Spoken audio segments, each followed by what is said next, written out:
everyone, this is I.C.E. Today, again, we will talk about some words from our foundation book, page 2.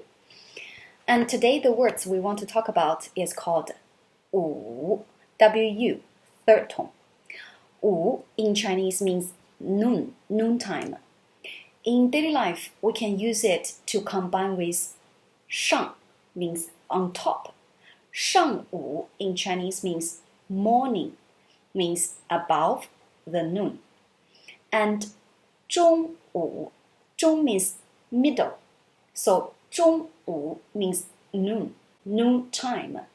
And after that, we have 下午. 下 actually means under, done. So 下午 literally means under the noon.